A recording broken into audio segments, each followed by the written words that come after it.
Salve, salve, galera! Para vocês que estavam esperando aí nessa semana, mais um episódio aqui do nosso bate-papo, da nossa roda de bate-papo, do seu podcast Desconecta. Portanto, desconecta tudo que você está fazendo aí ao redor e fica ligado aqui com a gente, que hoje a gente vai bater um papo sensacional. Nós temos um convidado ilustre. Eu sou o Bruno, falando diretamente aqui da Califórnia. O Anderson está lá em São Paulo, correto, Anderson? Isso! Então, salve, salve, pessoal! Imenso prazer estar com vocês mais uma vez para a gente conversar aqui diretamente sobre assuntos bastante interessantes. E hoje nós teremos a participação aqui de um ilustre convidado, meu amigo, professor Guerreiro. Então, professor Guerreiro, muito obrigado aí pela sua presença, nos sentimos honrados em tê-lo aqui e fique livre aí para se apresentar. No tocante à presença, eu queria dizer que se você imitou alguém, eu também quero imitar, porra! Tá certo? Muito boa! Ficou muito boa! Meu Deus, quem diria?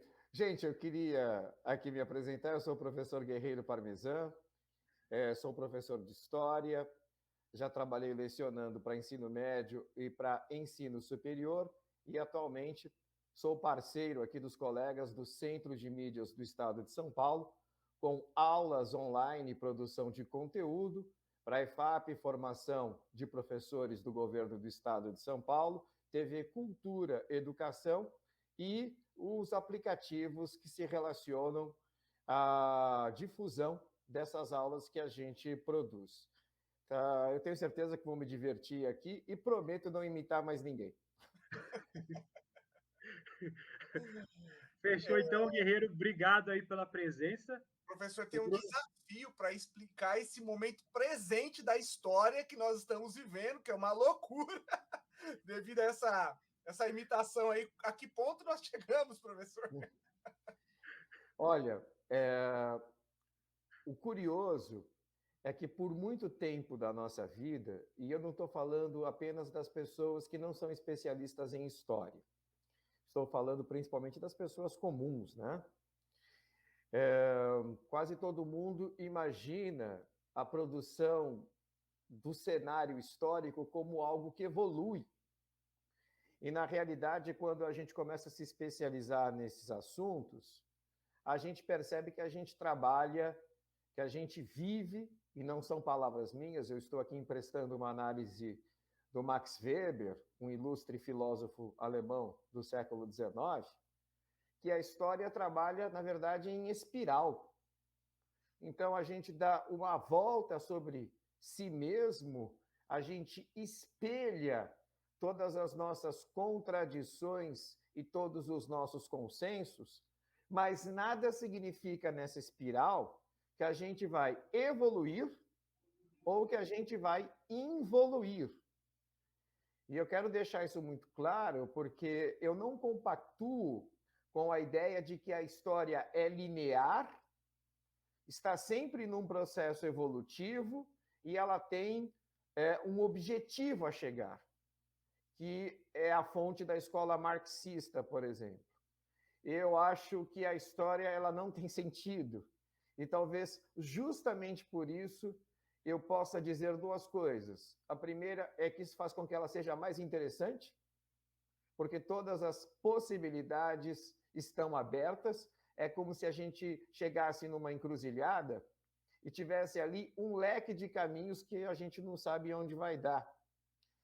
E a segunda questão que eu queria relacionar aqui é que, ao observar esses apontamentos, a gente consegue entender o momento ao qual o país e o mundo vive, com a emergência da extrema-direita, com a exposição de todas as forças que representam um processo que vai contra ao nosso percurso civilizatório.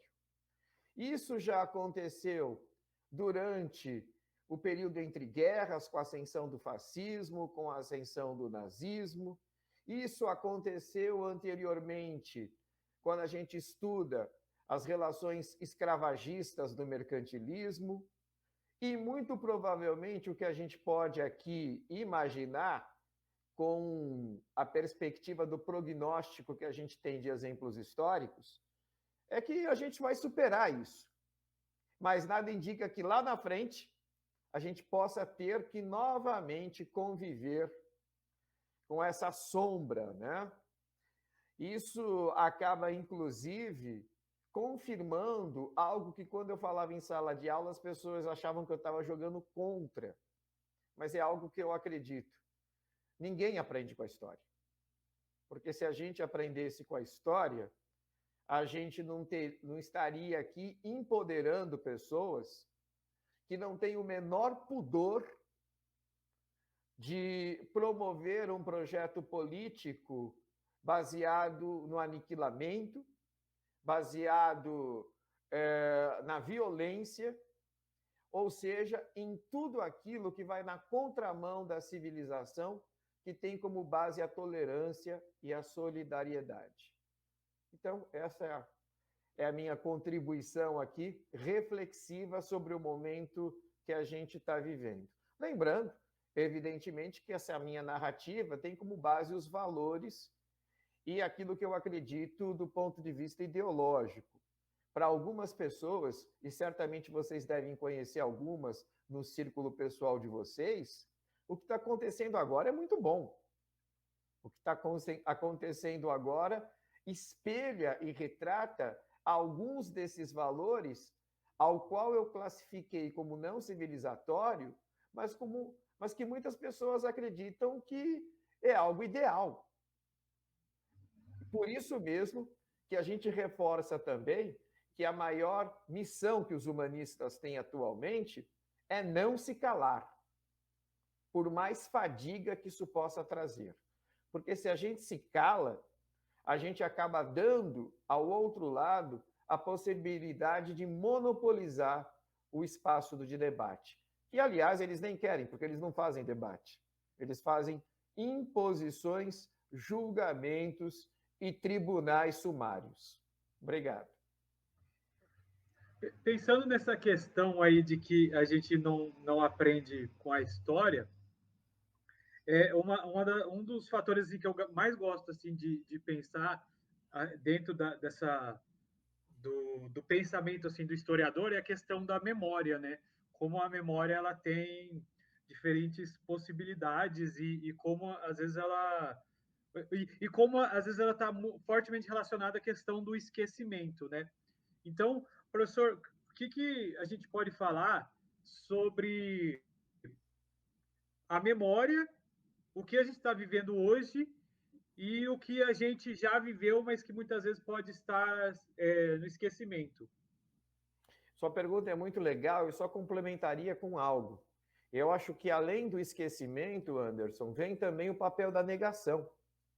Sim. O processo de esquecimento, e aqui emprestando alguns saberes da psicanálise, do qual eu sou um apreciador, ele pode acontecer através de formas que você não controla. Porque até para a saúde psíquica é necessário que você, ao elaborar determinadas superações, você passe por processos de esquecimento. Porque senão você nunca sai do luto, por exemplo. Senão você nunca sai da mágoa. Senão você nunca sai daqueles momentos da vida que certamente acontecem a todos, que são momentos de frustração. Na sua pergunta, me parece, me corrija se eu estiver errado, que você está lembrando da questão da memória como uma espécie de esquecimento seletivo. Eu quero esquecer, ou seja, não é algo psicanalítico e espontâneo, é algo que eu escolhi esquecer. E na medida em que eu escolhi esquecer, me parece que há nesse encaminhamento um procedimento de negação também. Porque quando as pessoas começam a relativizar o fascismo, quando as pessoas passam pano para a tragédia que aconteceu da Polícia Rodoviária Federal, que executou um inocente com requintes de tortura da SS nazista, matando o sujeito com gás dentro de um camburão, aos olhos das pessoas filmando. Quando as pessoas começam a relativizar tudo isso, Anderson, eu acho que, junto com essa questão do esquecimento, antecede-se ainda a perspectiva da negação. Porque aí eu posso reelaborar esses esquecimentos seletivos e trazer à tona alguma espécie de justificativa para que tudo isso aconteça. E uma justificativa que, inclusive, incentive a radicalização desses aspectos, né? O que me chama muito a atenção, e aí concatenando com a sua pergunta, é como as pessoas comentam esse assunto. E você percebe nesse rol de esquecimentos e de memória ao qual você comentou, as pessoas dizendo, eu não quero saber disso. É a famosa assim, eu não quero que isso faça parte da minha memória.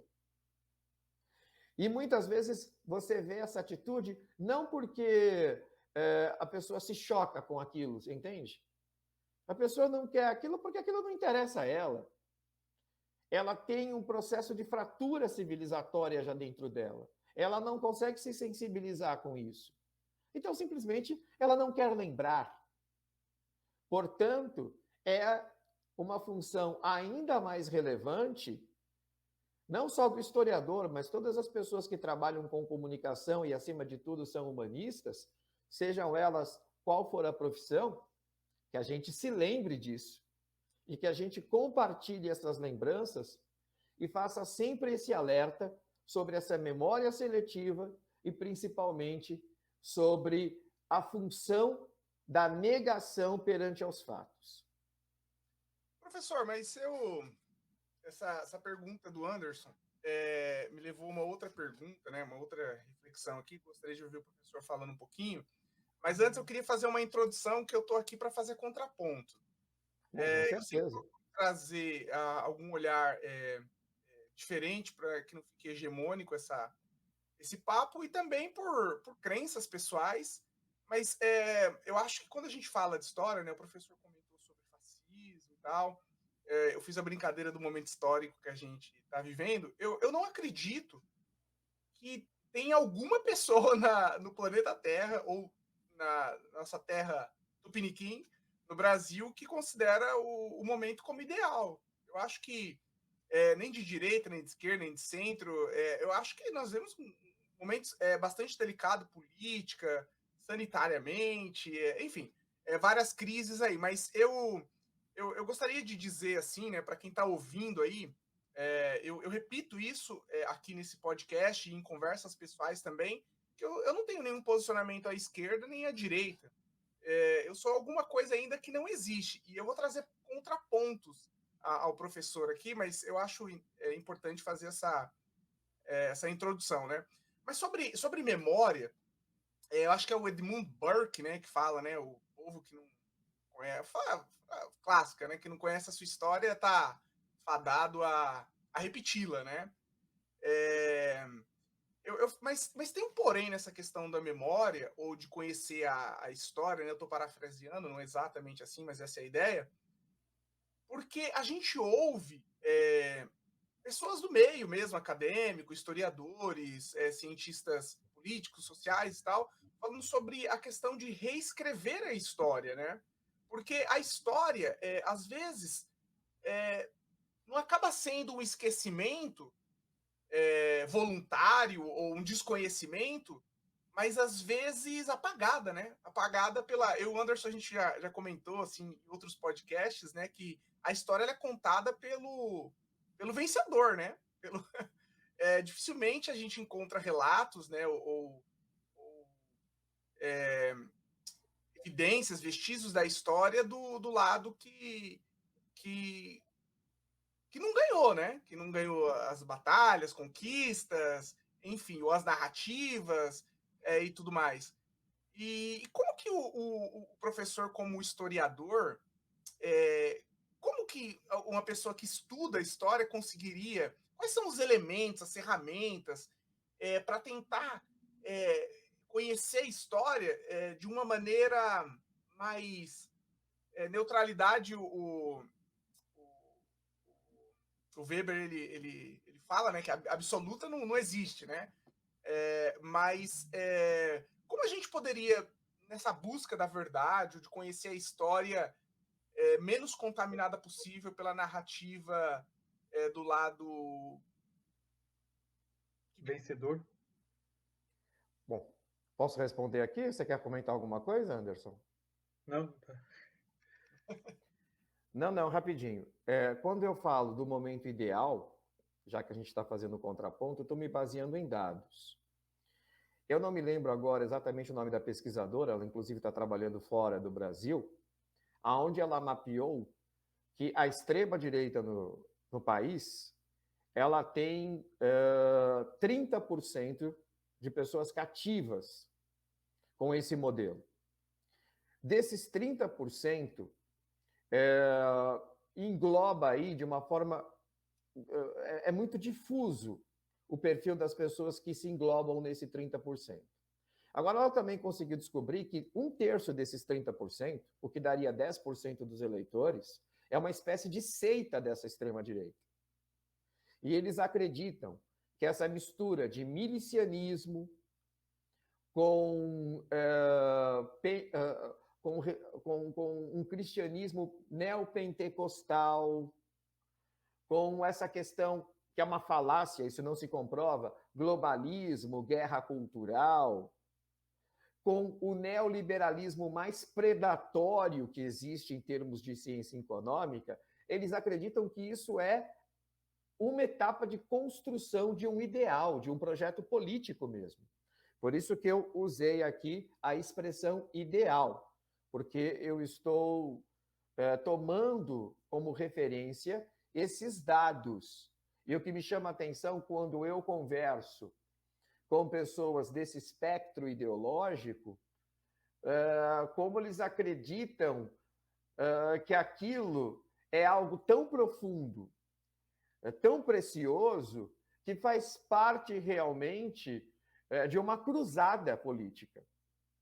Por isso que a gente vive um momento tão polarizado, a ponto dessas pessoas não conseguirem mais, Bruno, conversar no campo da racionalidade.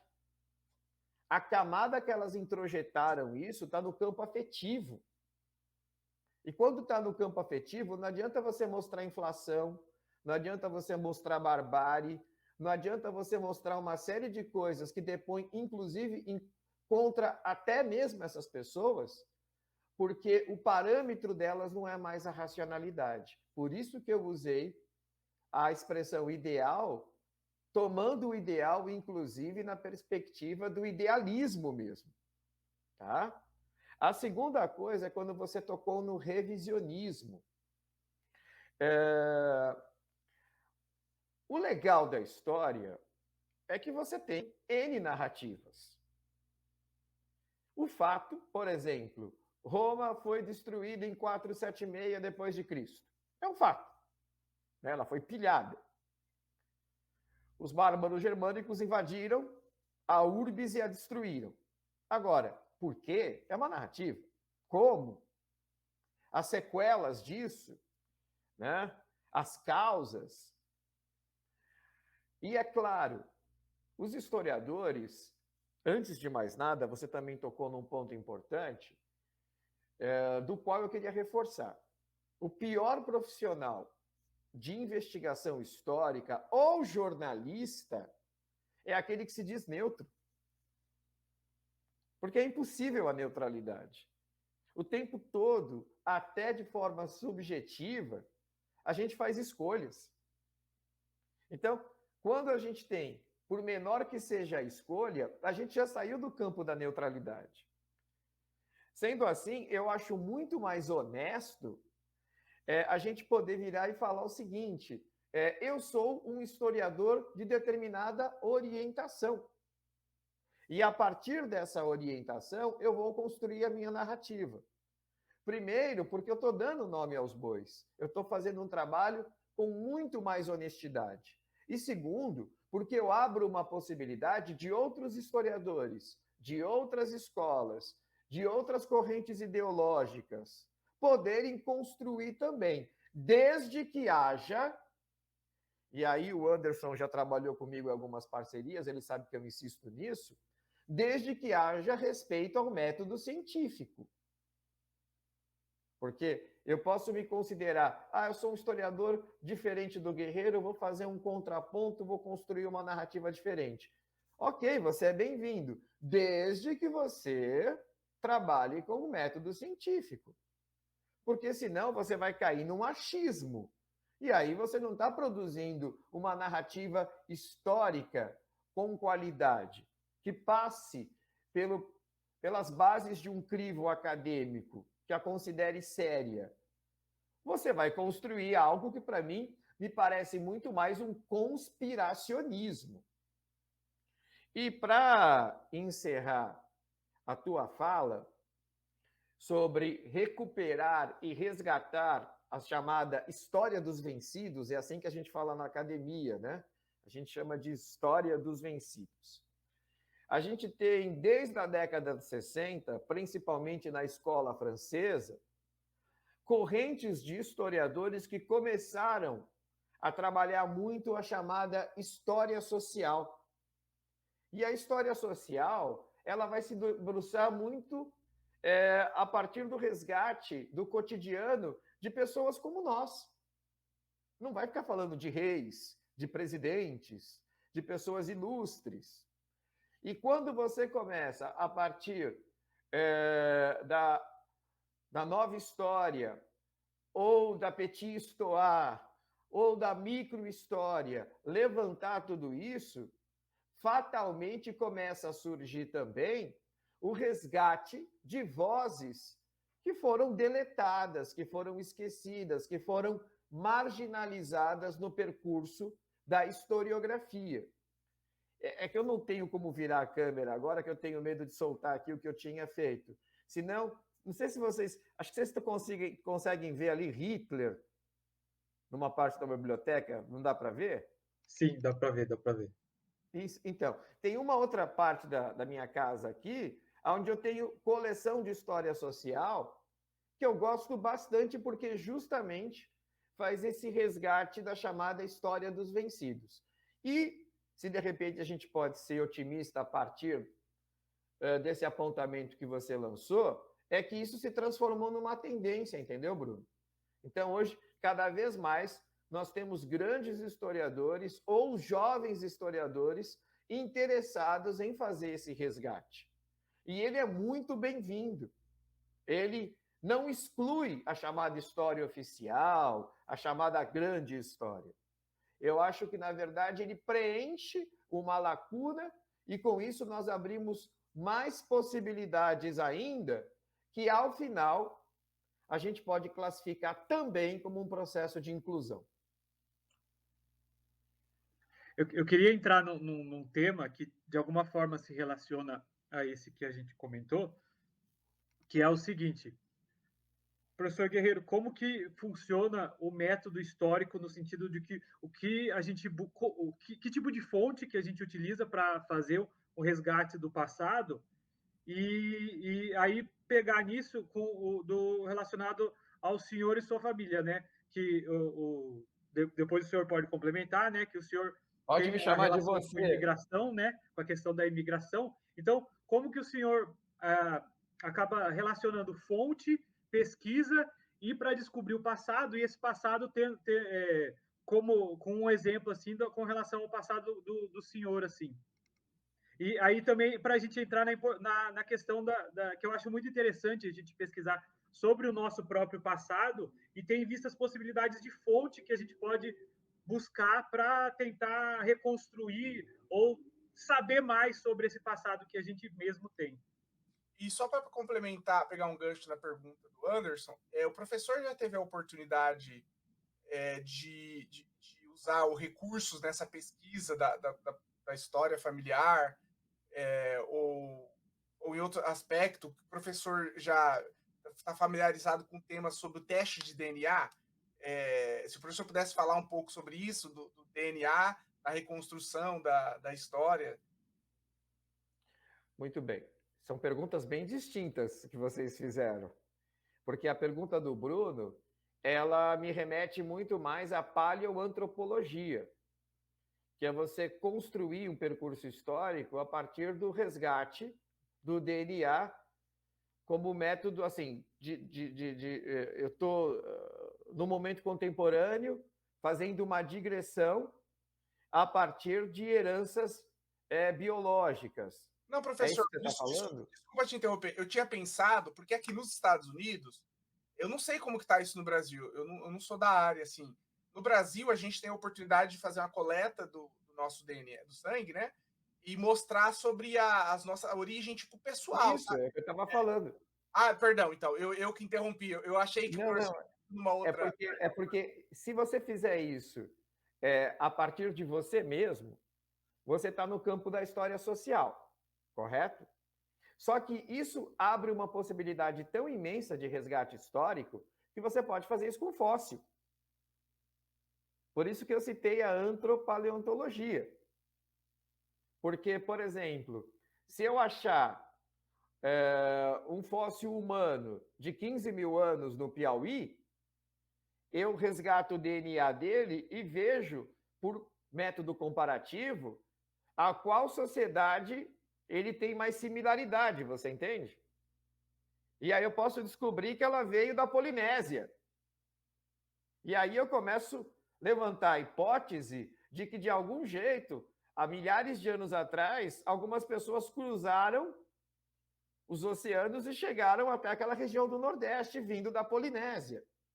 Mas eu também posso, em nível muito mais doméstico, por uma questão de curiosidade mesmo, que é o que você falou, contratar uma empresa que vai fazer a coleta do meu DNA e ela vai fazer um mapeamento das possibilidades dos meus descendentes.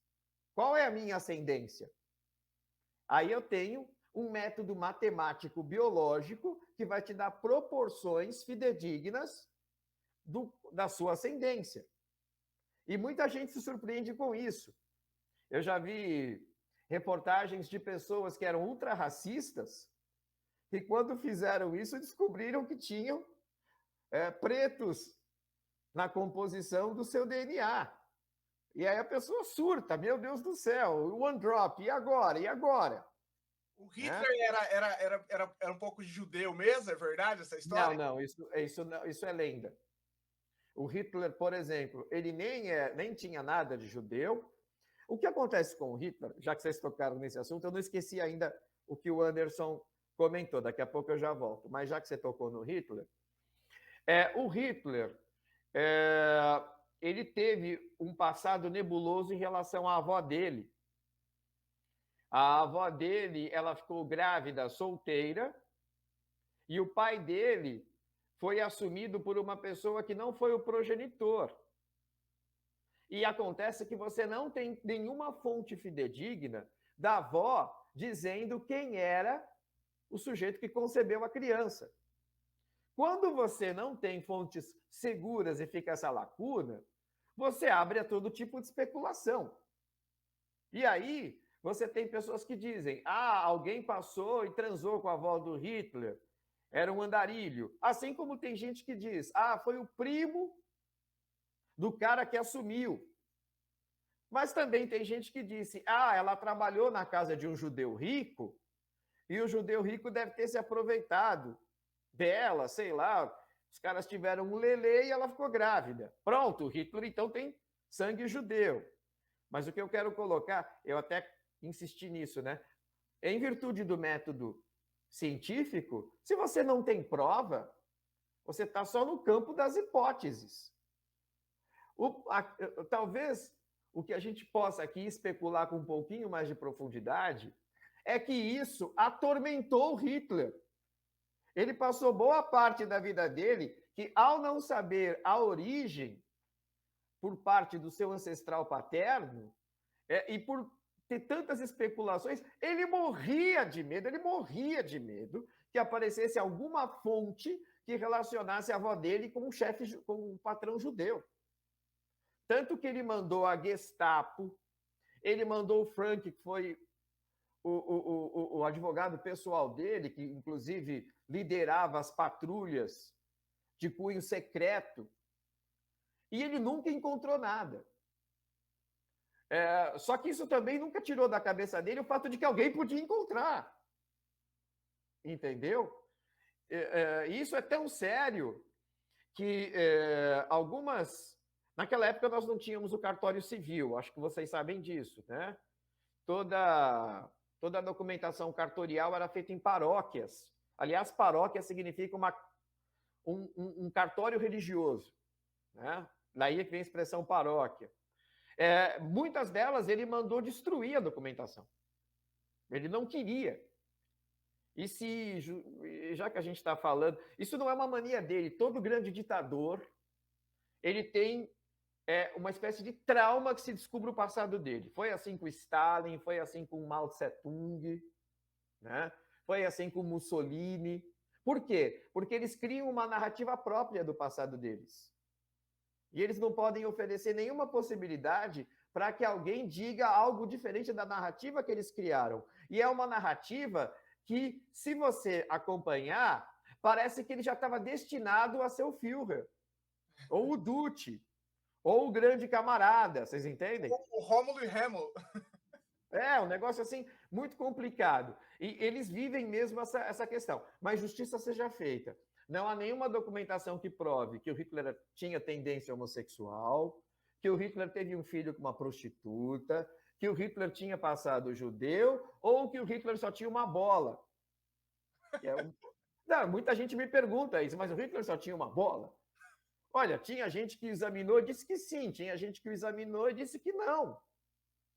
Né? Só que todas essas circunstâncias, para encerrar esse assunto, elas ficam, como que eu posso dizer, irrelevantes se você não relacionar com um cenário muito maior que foi o Terceiro Reich. Vocês entendem? Porque senão fica só curiosidade. Olha, para que serve a gente saber se ele tinha uma bola ou não? Coisa estúpida. Que diferença vai fazer? Vocês entenderam? A não ser que você relacione isso com um determinado trauma que abrisse a hipótese de que o levasse a cometer determinadas sociopatias, por exemplo.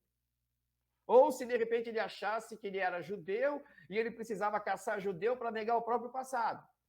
Aí começa a fazer sentido essas determinadas especulações. Senão elas ficam no campo da fofoca histórica. Que é legal, é engraçado, quando você está na sala de aula, os alunos adoram. Mas que não tem uma relevância tão grande quando a gente compara com os cenários maiores. A questão do Anderson aconteceu o seguinte, eu vou fazer aqui um laboratório com o Bruno. Você me permite, Bruno? Claro, com certeza. Tem que ser sincero na resposta. Vamos embora. O nome dos seus bisavós, maternos e paternos. Bisa? Ai, quebrou minhas pernas,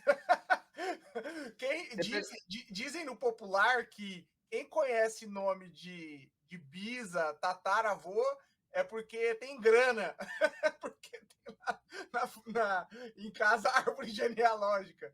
Eu vi histórias do meu pai, que eu vi o do pai dele, que tem uma parte da minha família que era indígena, né? E pelo sobrenome da minha avó, a gente supõe que seja espanhol, mas para aí, eu sei o nome da minha... Nomes você não sabe? Não sei. Sabe o que vai acontecer, Bruno? Em 2 gerações, ninguém vai saber que você existiu. É isso que vai acontecer. A não ser que eu vire o presidente do Brasil, tá ok? Mas se você for aquilo que a gente acabou de conversar na pergunta anterior, uma pessoa comum, que não é alguém muito ilustre do ponto de vista histórico, e ao qual vocês chamaram a atenção de uma forma muito feliz, que a gente tem que se debruçar também na história social das pessoas comuns, se você não sair desse patamar, nem a sua família vai saber que você existiu. E quando eu falo isso, as pessoas se apavoram. E olha que curioso, elas se apavoram não... sobre isso. Muito legal. Elas se apavoram não porque elas esqueceram o nome dos bisavós. Elas se apavoram com a possibilidade de nem a própria família saber que eles existiram. Ora, Se os seus próprios familiares de uma segunda geração já esqueceram de você, imagina o resto das pessoas. É como se você nunca tivesse habitado o planeta. Curioso, interessantíssimo, muito legal esse exercício. E aí o que acontece? Isso me pegou. Me pegou porque eu me vi como uma pessoa que queria entender de cenários tão complexos, muitas vezes, seja na Alemanha nazista, seja na história medieval, seja na antiguidade, e eu nunca tinha parado e olhado para o meu próprio umbigo. E aí aconteceu algo que eu ficava adiando também, né? Falando, eu preciso ver isso, eu preciso ver isso. E aí aconteceu que em 2020 o meu pai faleceu. E aí eu tive um processo de luto bastante intenso, porque meu pai era uma referência muito forte para mim. Trabalhador, uma pessoa muito simples, né? Mas uma pessoa muito íntegra também. E foi aí que eu comecei a perceber que eu não podia deixar a memória dele morrer. Não era nem por mim. E aí eu comecei a perceber que nesse campo da história social que envolve o meu pai, você tem aspectos macro-sociais, macroeconômicos, muito interessantes de se relacionar e de se estudar. Que foi aquilo que o Anderson já viu, inclusive, em Locke, lá no Centro de Mídias. O meu pai nasceu numa colônia italiana em Araras, numa época em que o Brasil só tinha café, em 1934. E aí, quando ele fez 19 anos, ele foi... Ele pegou a reservista, naquela época não se falava exército, falava tiro de guerra. Né? E com 19 anos em Araras, ele percebeu que o destino dele seria ser lavrador de café, ele não queria isso. E ele percebeu, óbvio, coincide com a década de 50. A década de 50 é a grande explosão industrialista aqui no Sudeste. E a cidade de São Paulo é o epicentro dessa industrialização e desse enriquecimento. E aí meu pai chegou em São Paulo e, é claro, ele achou uma cidade cheia de oportunidades. Ele veio com dinheiro para passar uma semana, que foi o que meu avô, chamado Atílio Parmesan, deu para ele, o pagamento do salário dele, dava para passar uma semana em São Paulo. E em menos disso, tempo disso, ele já tinha arrumado 2 empregos. Né? E aí acontece uma coisa muito curiosa também, porque meu pai teve a sorte, eu não tive, eu peguei isso um pouco, vocês que são pessoas com menos de 40 anos vão se ferrar mais, desculpa, mas é verdade. Vocês não pegaram o Brasil numa grande expansão econômica. Tanto que o Bruno está na Califórnia, mas o Anderson está aqui. O meu pai é de uma geração onde o Brasil se expandia muito. Fugir dessa ausência de crescimento. Pois é. E aí o que aconteceu? Um operário semi-letrado, que era meu pai, uma pessoa da roça, ele conseguiu, com o trabalho dele, comprar um terreno de 10 por 30, que é um terreno grande, são 300 metros quadrados, na Vila Matilde, construir a casa dele e criar os filhos, com dignidade, nunca nos faltou nada. A gente não tinha luxo, ninguém era rico, mas nunca faltou nada. Né?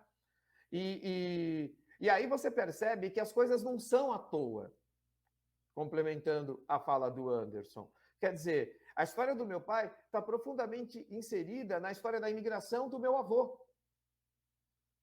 E quando eu fui atrás disso, eu descobri todos os documentos. Eu tenho todos os registros de embarque do meu avô Atílio Parmesan e do meu bisavô, por isso que eu sei o nome. O Patrício Parmesan, que veio com a mãe e com a esposa. A minha namorada até brinca, seu bisavô não era bobo, ele veio com 2 mamas já. Né? Por isso que já trouxe aí toda uma questão culinária junto. Né? E o meu pai, por exemplo, nessa questão relacionada a Araras, interior de São Paulo, está ligado ao café. Isso abre um leque imenso para o resgate histórico, concatenando história social à grande história. Meu pai chegando aqui tem tudo a ver com o processo de industrialização.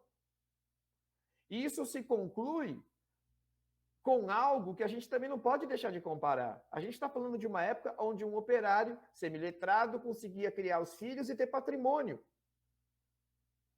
ao qual, quando a gente compara, hoje, a gente precisa estudar muito, precisa colocar a esposa, todo mundo tem que trabalhar para fechar o orçamento, e muito provavelmente a gente não vai ter um patrimônio que os operários tinham há 50 anos atrás. Então, quer dizer, ao mesmo tempo que eu faço resgate de documentação, que eu coloco as frutinhas na minha árvore genealógica, tomo consciência da minha ancestralidade, descubro coisas muito legais, porque essas pessoas, quando vocês começam a entrar na vida delas, na história da vida delas, isso aconteceria com o Bruno, isso aconteceria com o Anderson, você percebe que eles viveram determinados contextos que foram muito interessantes. Tiveram histórias de vida fascinantes. E eu lamento, mas lamento muito, que eu só fui me tocar isso depois que meu pai morreu. Porque uma série de informações eu só conseguiria a partir da história oral. Porque essa galera mais humilde, etc., que muito provavelmente deve fazer parte da origem social de vocês, a não ser que vocês sejam pessoas muito abastadas, é gente que não tem muito documento. Tem o quê? Álbum de fotos, algumas poucas cartas, né? Então, a gente depende muito da história oral para fazer esse resgate. Portanto, fica aqui a sugestão para quem está nos ouvindo ou para vocês mesmos. Se vocês começarem a se interessar por isso, como o próprio Anderson levantou a pala, é legal vocês reunir tudo isso enquanto vocês têm a possibilidade de se relacionar de perto com essas pessoas. Porque depois que elas se vão fica tudo muito difícil. E como a gente não tem muito cuidado com a memória, as pessoas, incluindo os nossos familiares, elas não têm o hábito de guardar os poucos documentos ou os poucos objetos. As pessoas jogam fora, literalmente. O meu avô, por parte de mãe, ele veio fugindo da Espanha porque ele era comunista, no período entre guerras. E ele trouxe um baú repleto de cartas e de documentos das reuniões que ele fazia no Partido Comunista, da Espanha.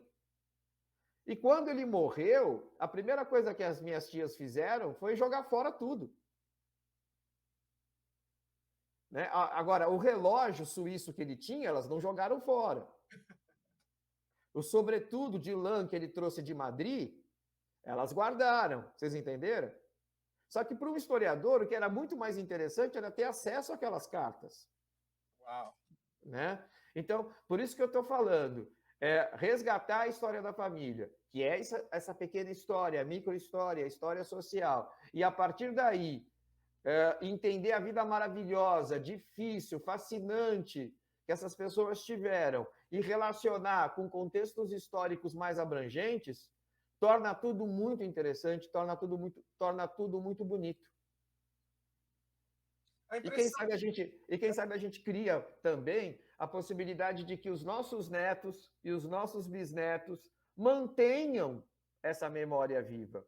E vou mais ali, só para encerrar, os orientais fazem muito isso. É muito comum a gente, na casa dos orientais, eles terem as fotos do bisavô, do avô, junto com uma maçãzinha, uma frutinha, um oratório. A cultura ocidental, ela trata a morte com muito distanciamento. Trata a morte a partir apenas do macabro, da decrepitude.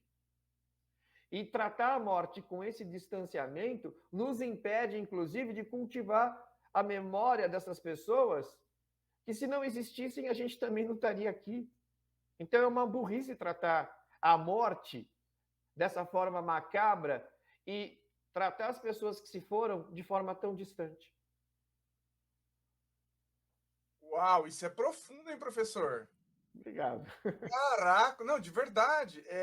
O professor estava falando e a minha esposa está aqui no mesmo ambiente que eu, né? No mesmo cômodo.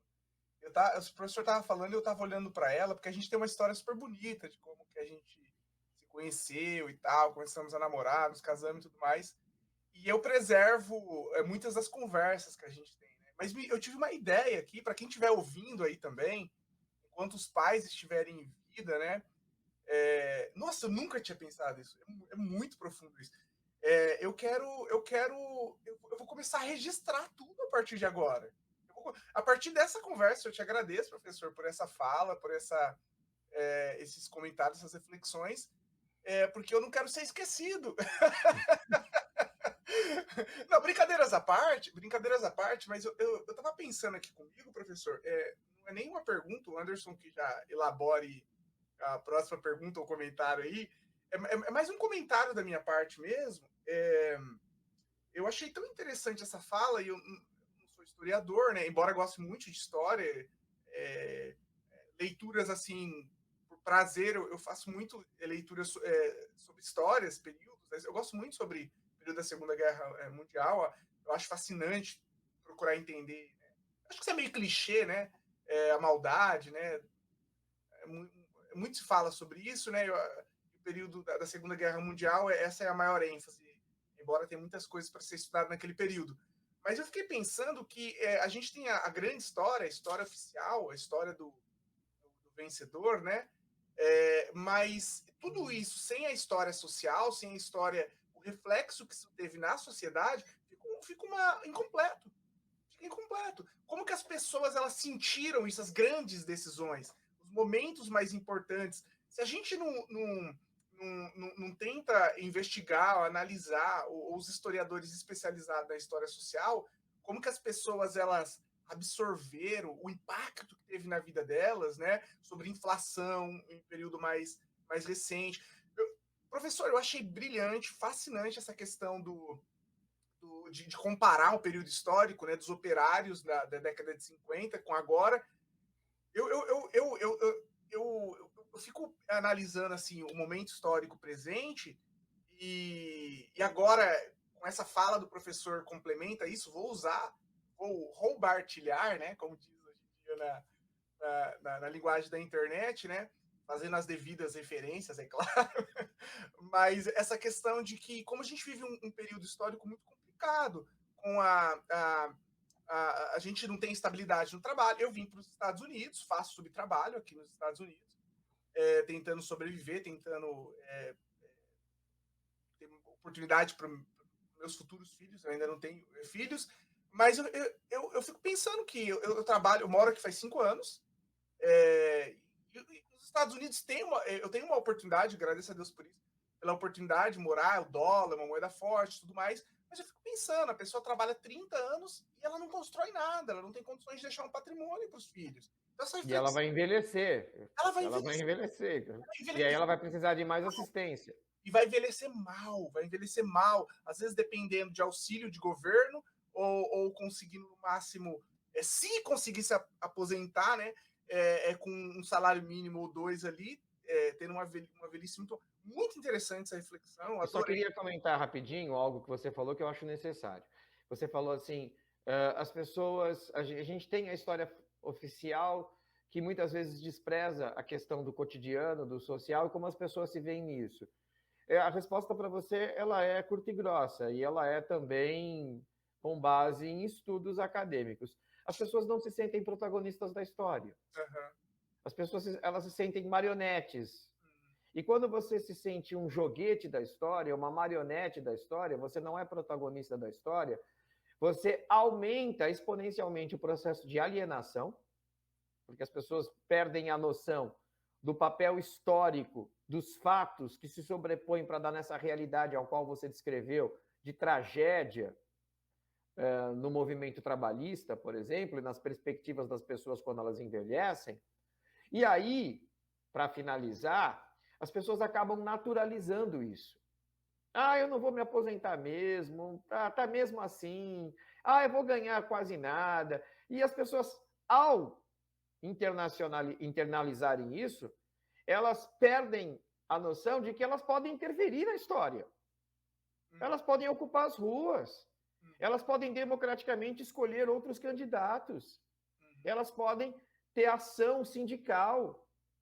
Elas podem movimentar-se e conter determinadas coisas que não estão aí porque Deus quer, porque é um destino manifesto, porque é algo que a natureza impõe. Acontecem porque são vontades políticas.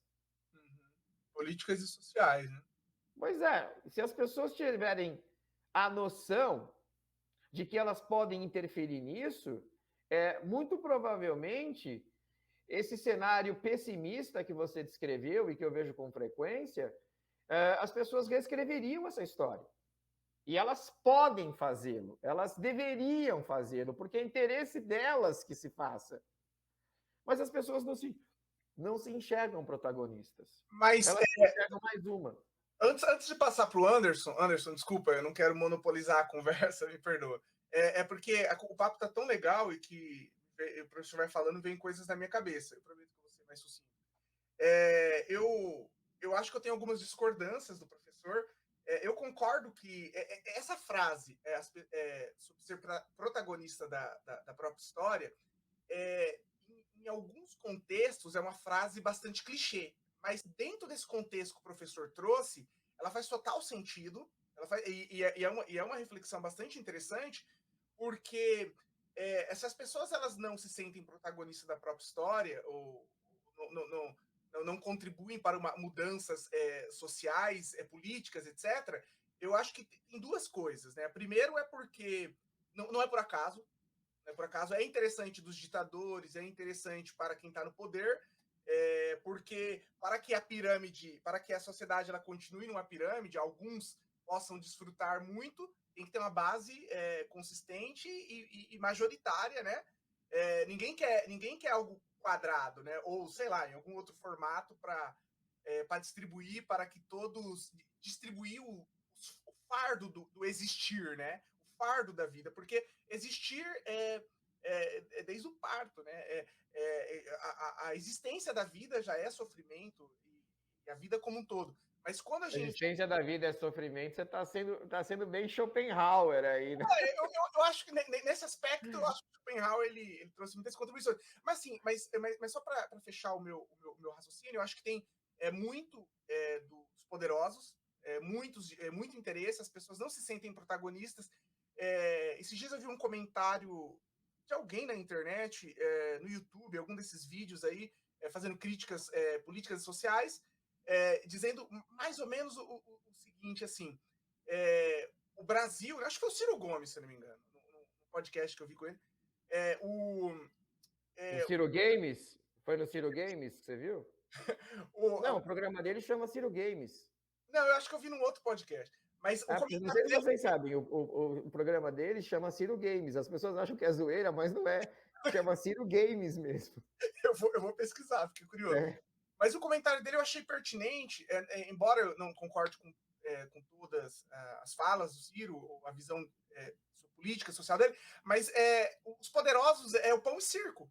Acabam dando o mínimo, o churrasquinho, a cervejinha, no final de semana, o mínimo possível, para realmente que as pessoas elas não sintam a vontade ou a necessidade. Porque se você retira muito, se você oprime muito, aí pode gerar uma reação. Mas se você mantém ali num banho-maria, você vai acabando... mas assim, por outro lado, e assim, eu não me considero uma pessoa de direita e não teria vergonha nenhuma de dizer, não teria problema nenhum de dizer eu sou de direita, eu sou capitalista. Se eu fosse, eu diria. Mas eu também discordo do comunismo. Eu também discordo das propostas coletivistas. Eu não sei qual, eu não tenho nenhuma ideia de como seria o meio termo ou a solução, né? Eu sei que não existe varinha mágica, mas as minhas críticas ao sistema capitalista, eu acho que é um sistema selvagem, brutal, mas por outro lado, eu não consigo enxergar que a solução seja no coletivismo proposto pelos regimes de esquerda, né, e tal, e tudo mais. Então, por isso que eu digo que eu sou algo que ainda não veio existir, está em construção. Então, acho que eu tenho crítica para ambos os lados. Então, essa coisa do... eu acho que era isso que eu tinha que falar. Essa coisa das pessoas não se sentirem protagonistas. Eu acho que a gente tem que... Você que está assistindo aí de casa, curtiu as falas do professor Guerreiro, esse nosso bate-papo, eu acho que é uma reflexão e tanto para trazer as pessoas a participarem mais da vida social, política, ou da própria história, né? Eu sei que é um pouco clichê essa coisa, mas faz sentido dentro desse contexto que foi desenhado pelo professor Guerreiro. Sensacional. Beleza. Mas eu acho que dá para fazer alguma pergunta sobre gastronomia italiana aí, que eu acho que cabe. Mas antes dela, eu queria fazer uma pergunta, Guerreiro. Que dica você podia dar para quem tá em busca de encontrar o próprio passado, descobrir algumas coisas referentes aos seus familiares, os seus ascendentes e tal? Por exemplo, aqui a gente tem o Museu da Imigração, como que funciona para buscar esse tipo de fonte? E aí, uma pergunta que encaixa um pouco nisso, que dicas o senhor podia dar para a gente que está interessado em buscar saber mais sobre os antepassados, pensar, por exemplo, a gente tem o Museu da Imigração aqui em São Paulo. Como que funciona para adentrar nesse tipo de ambiente, buscar esse tipo de fonte? E pensando também na questão do método histórico, como que funciona para o historiador para essa descoberta desse passado? Que tipo de material a gente pode ter acesso para fazer esse tipo de reconstrução e ter algum tipo de respaldo, né? Não ficar só no eu acho que foi assim. Muito bem. A primeira coisa que eu acho que você tem que iniciar, por isso que eu falei que é fundamental se vocês têm os familiares vivos. Primeira coisa, na minha opinião, é fazer o resgate oral e registrar isso. Hoje é muito fácil, você liga o gravador do smartphone e você faz o registro. Por quê? Porque você vai coletar ali uma série de informações que, se você não registrar, você vai esquecer, vai deixar muita coisa passar batido. E insistir durante essa coleta de informações que as pessoas digam cidade, época, se elas se lembrarem de cartórios, isso é muito importante. Quanto mais você fizer perguntas que institucionalizem a resposta, você vai ter um mega atalho. Porque depois que elas falarem, você pode ter acesso a um cartório, a uma ferramenta institucional que vai fazer com que apareça o documento, mesmo se ela não tiver o documento. Se ela tiver o documento, melhor ainda. Porque, por exemplo, eu quando fiz o resgate da certidão de casamento dos meus pais, eles se casaram no dia 30 de maio de 1959. E aí você já levanta ali qual cartório aconteceu. Ao levantar qual cartório aconteceu, você tem acesso às testemunhas. Você tem acesso aos registros dos pais de quem se casou. E aí você vai começando, sabe um novelo? Você vai puxando. E por que eu insisti bastante nessa questão institucional? Você falou algo bem legal que foi o Museu da Imigração, aqui na Moca, em São Paulo. Mas ela funciona só para quem chegou em Santos e depois ficou na hospedaria. O sujeito, de repente, isso é muito comum acontecer, às vezes ele tem ascendência nordestina. E aí o percurso é outro, ou é de uma outra região do Brasil. Ou, se houve um processo imigratório, muitas vezes não passou por São Paulo, às vezes. A gente fala muito de São Paulo, mas a gente teve imigração em Minas Gerais, a gente teve no Espírito Santo. As pessoas não sabem, mas olha que curioso, se você fizer a proporção habitantes imigrantes, o estado que mais recebeu italianos nessa proporção, habitantes e imigrantes, não foi São Paulo, foi Espírito Santo. E aí, quando você fala isso, as pessoas se assustam. Nossa, eu nunca imaginaria que tivesse italiano no Espírito Santo. Eu falo, não só tem, mas como a proporção era maior que de São Paulo. Ou japoneses que desbravaram o Amazonas, a Amazônia, entendeu? Então, quer dizer, é fundamental você saber isso, porque a partir daí você começa a fazer os resgates institucionais. Agora, se de uma forma muito pontual for no Museu da Imigração, por exemplo, eles têm boa parte do acervo já digitalizado e você consegue acessá-lo pela internet. Então, agora, se eu quiser, pela internet, eu pego o livro de chegada do meu bisavô, com o registro do nome, o navio ao qual ele veio, aonde ele parou em Santos, para qual fazenda ele vai ser mandado depois como trabalhador rural. Então, você tem acesso. Se for assim, quanto mais institucionalizado tiver, e quanto mais essa ferramenta institucional tiver sob um governo mais rico, com mais ferramentas tecnológicas, muito mais fácil será o acesso, porque você nem precisa, não precisa muito se deslocar, entendeu? Você consegue fazer isso cair na sala da sua casa. Só que para isso, antes, você tem que fazer essa coleta de dados oral para perceber nessas falas aonde que você começa a garimpar. Por exemplo, meu pai trabalhou 30 anos numa fábrica de bolacha que eu não sei se vocês já ouviram falar, chamava Tostines. Né? Por exemplo, eu tendo essa informação, eu posso ir na Tostines, acessar o arquivo morto e ver o prontuário do meu pai como operário. Vocês entenderam? Então, percebe como uma fala que parece que é pequena e às vezes até irrelevante, ela abre uma possibilidade de você ir puxando fios. Agora, eu acho interessante também a gente pensar nessas possibilidades sem a necessidade de ser um historiador. Você pode fazer isso para cultivar a memória. Você pode fazer isso para passar para os seus filhos, para passar para os seus netos, para manter acesa uma árvore genealógica. Ninguém tem obrigação de querer fazer um trabalho de historiador. E a minha recomendação, inclusive, é que você faça isso no campo da afetividade. Porque ninguém aqui tem obrigação de seguir o método científico rigoroso que se exige de um historiador. E quando você está mais livre, você não precisa ficar preso a esses métodos científicos, você vai fazer algo de forma mais descontraída, no campo da afetividade. Porque no final, você não quer construir um tratado acadêmico, vocês entenderam? Você não quer explicar e levantar teses, doutorados, você não quer fazer nada disso. Você quer só saber sobre a existência das pessoas que trouxeram você a esse mundo, que te educaram, que te deram carinho, que te deram a possibilidade de ser um ser humano.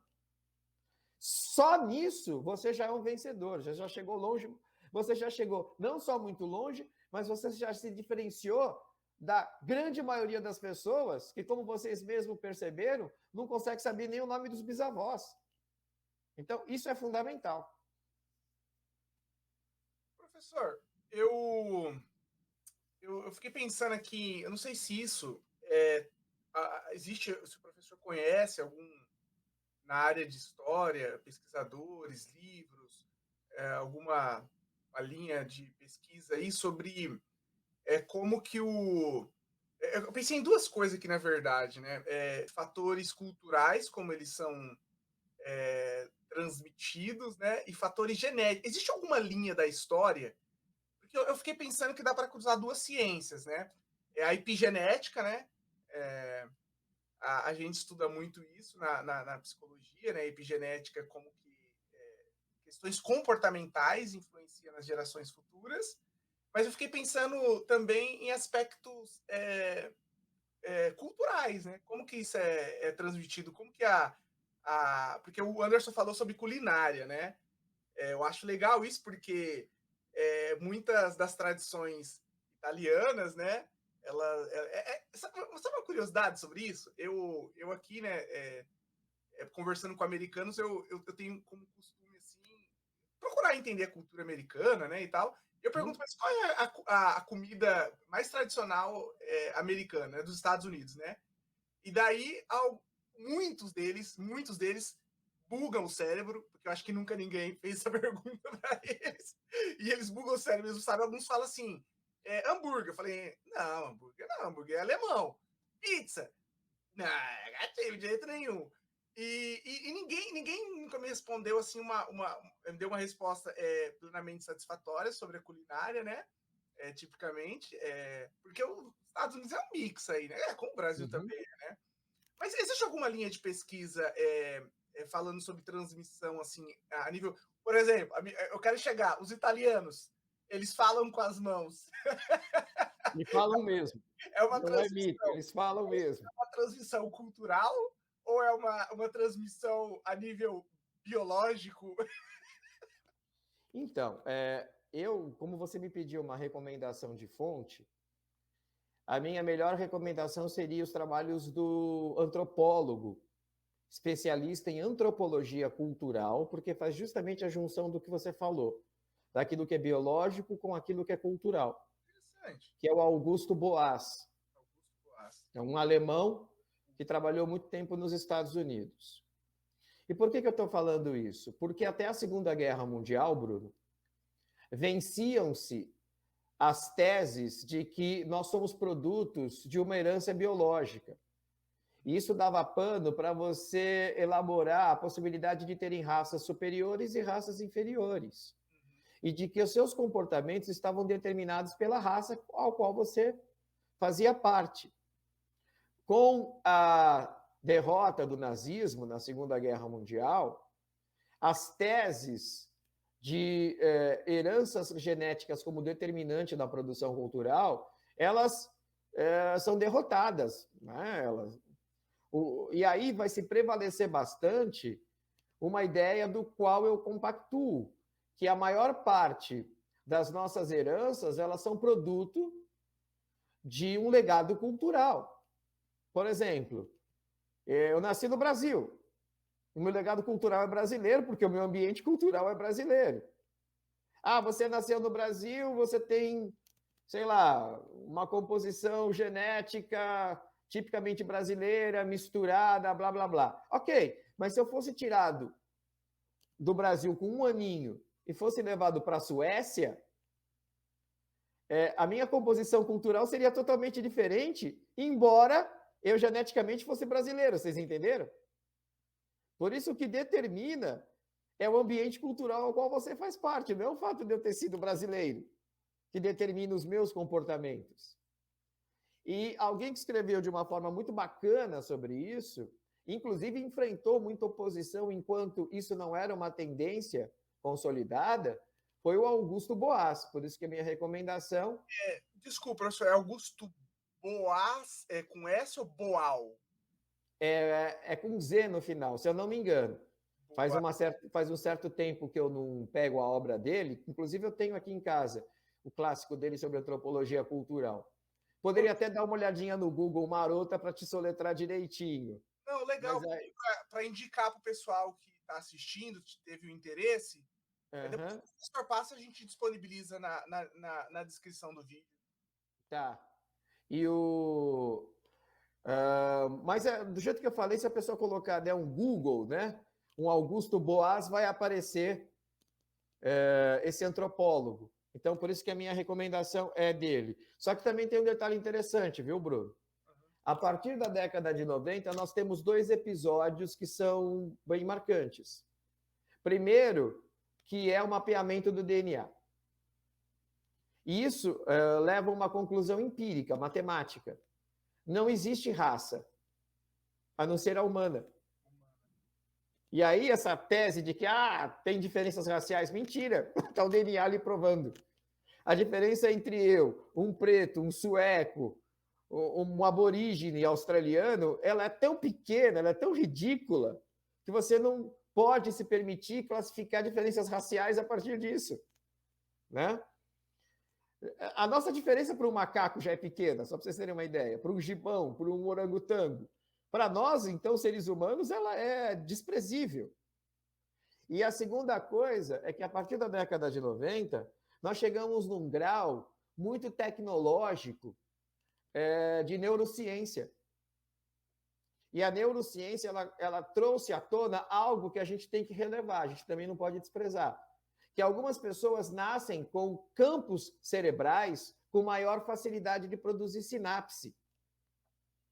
Então, se de repente, se o seu HD tem uma maior possibilidade de atividade motora, se você for estimulado a ser um jogador, você vai se desenvolver mais do que o outro que não tem, você entendeu? Se o teu HD tiver no córtex uma maior capacidade de armazenar sangue e produzir sinapses, você vai desenvolver habilidades de uma forma mais talentosa do que outra pessoa que também teve a possibilidade, mas não tem esse HD assim.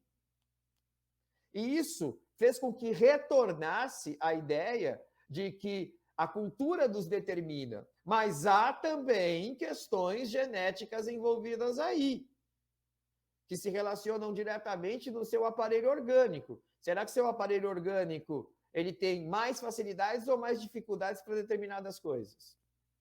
Então, eu quero trazer à tona, porque isso confirma algo que as pessoas de bom senso, eu acho que já sabem. Nós somos muito da cultura, mas a gente também não pode desprezar as nossas composições genéticas. Em suma, o italiano fala com as mãos por questões culturais. Por questões culturais. E isso tudo vai se reproduzindo e se retroalimenta de algo que vocês já ouviram falar, do estereótipo. E aí, quando você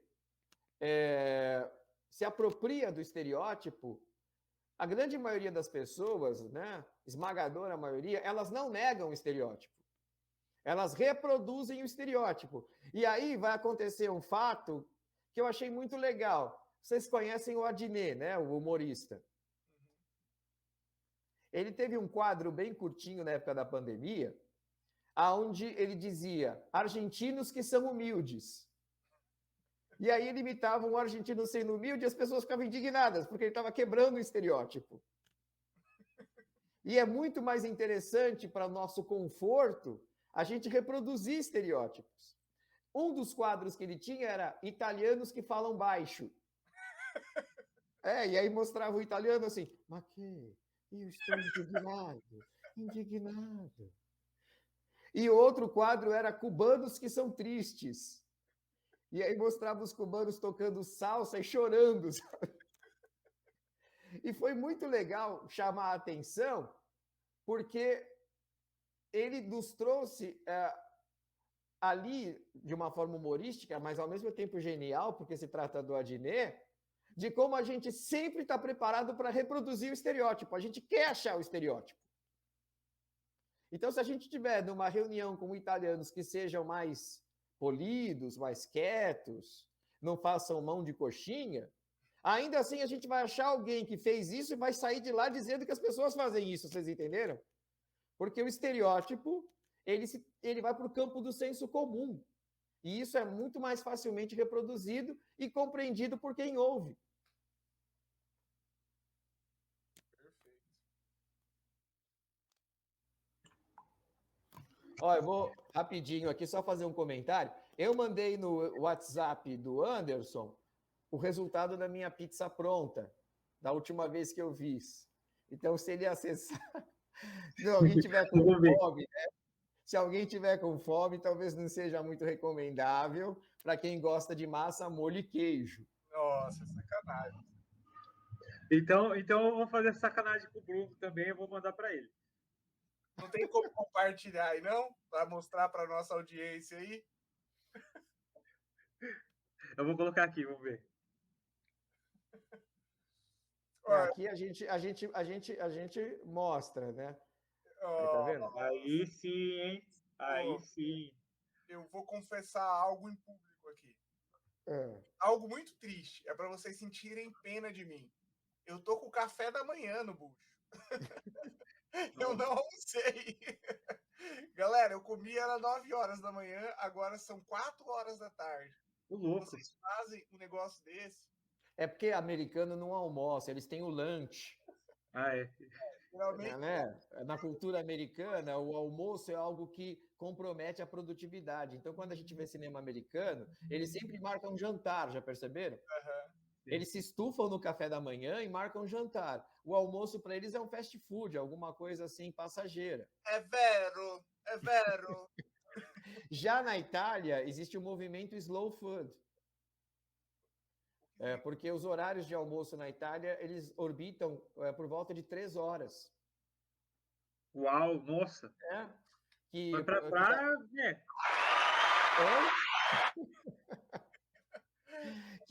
É uma questão cultural, eles entendem que você tem que comer. Eu quero ser italiano. Tem como me adotar, professor? Não é só na Itália, viu? Na Espanha tem a hora da siesta, né? Isso faz parte da cultura deles, né?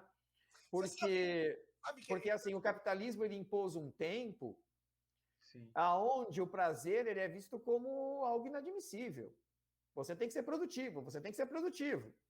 E aí o tempo do lazer, imagina lazer, você tem que trabalhar, desfrutar de uma boa comida, beber um bom vinho, ficar ao lado da família.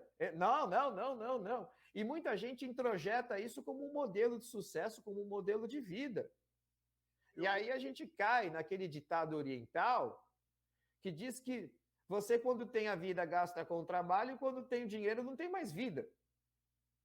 Eu não compactuo disso, não, viu? Desde que eu me conheço por gente, para mim, a hora da comida, do vinho, das minhas relações sociais relacionadas à gastronomia é sagrada. Eu não abro mão disso, não. Você sabe, eu vou ser um pouco menos modesto do que o professor. Eu acho meio patético, acho que essa é a melhor palavra para descrever esses coaching de hoje. Eu vivo essa realidade. Professor, o professor, com certeza, né, um pesquisador, um estudioso, comentando sobre a cultura americana, que eu vivo aqui faz pouco tempo, né, mas eu observo isso também, confirmo. Eu conheço americanos aqui que não tiram férias há 4, 5, 7 anos. E o pessoal fala com orgulho, o que é pior. Orgulho. Eu não tiro férias. Outro dia eu vi um sujeito que faz dieta, vende dieta. E ele falando, faz 2 anos que eu não como um bolo. E eu escrevi para ele, azar seu, que dó de você que eu tenho. Como assim? 2 anos sem comer massa, pizza, bolo? Você é digno de dó, entendeu? E não de orgulho. Você vai se privar disso para quê? Pelo amor de Deus. Eu vejo muito esses coach no Brasil, né? Às vezes eu vejo esses conselheiros de mercado financeiro e tal. Você tem que acordar 4, 5 horas da manhã.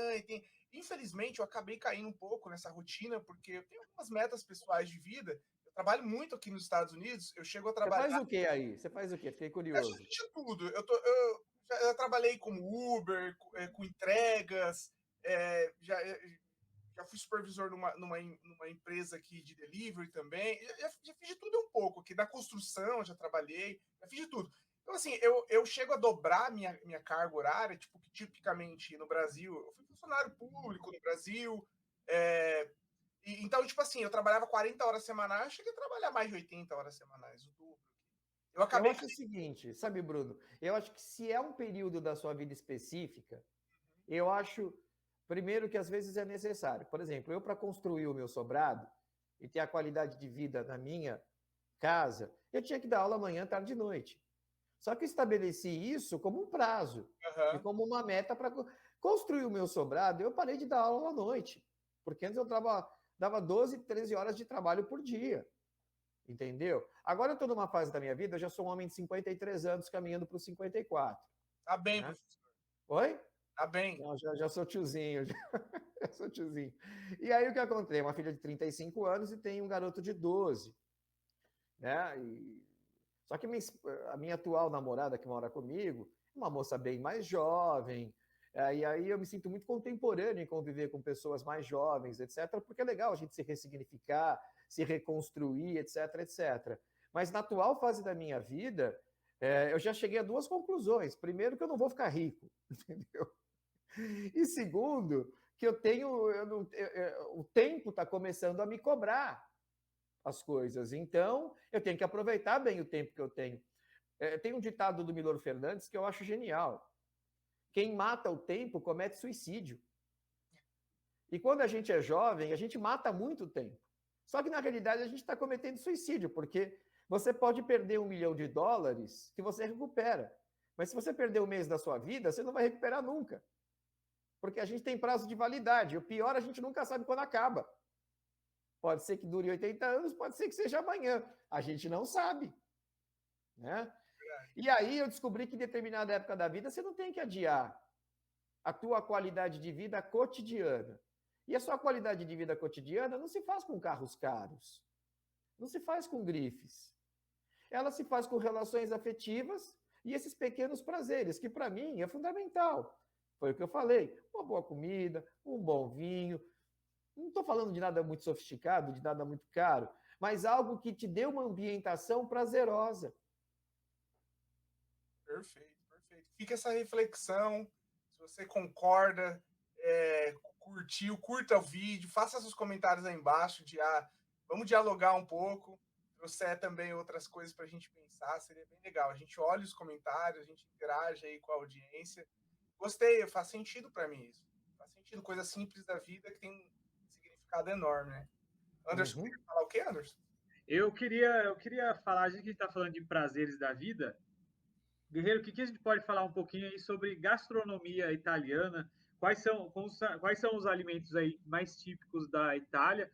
A gente já mostrou a pizza, né? Já ficaram com vontade de comer a pizza também, assim como eu.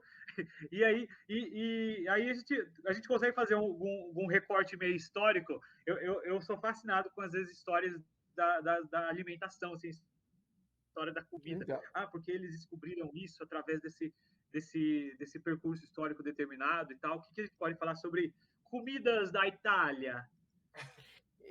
na realidade, eu queria começar a resposta dizendo o seguinte: nós temos determinadas características que marcam a identidade cultural de um povo. O idioma é um, religião é outro, o folclore é outro, as tradições é outro, a história é outra. E a gente esquece de um que é fundamental, que é a culinária. A culinária, ela marca a identidade de um povo, né? E no caso dos italianos, tem alguns comentários que eu acho legal. Primeiro que, quando terminou o século XX, foi feita uma pesquisa entre grandes intelectuais, historiadores, né, formadores de opinião. Por exemplo, perguntaram para eles da história social, como que eles resumiriam o século XX. E eles disseram, foi o século das mulheres, foi o que ganhou. Do qual eu concordo, o século XX foi o século das mulheres. Você pega as mulheres, olha o que era ser mulher no início do século XX e olha o que é ser mulher quando termina o século XX. Você tem aí uma ruptura, uma transformação gigantesca. No começo do século XX, as mulheres não podiam estudar, né? Elas já nasciam com o destino todo traçado de serem serviçais de seus respectivos maridos e tinham uma expectativa de vida menor. Quando termina o século XX, uma parte considerável delas já é independente, já tem uma expectativa de vida maior que a dos homens. E eu, quando entrava numa aula de pós-graduação, a qual eu era professor, a grande maioria dos alunos eram moças, não eram rapazes.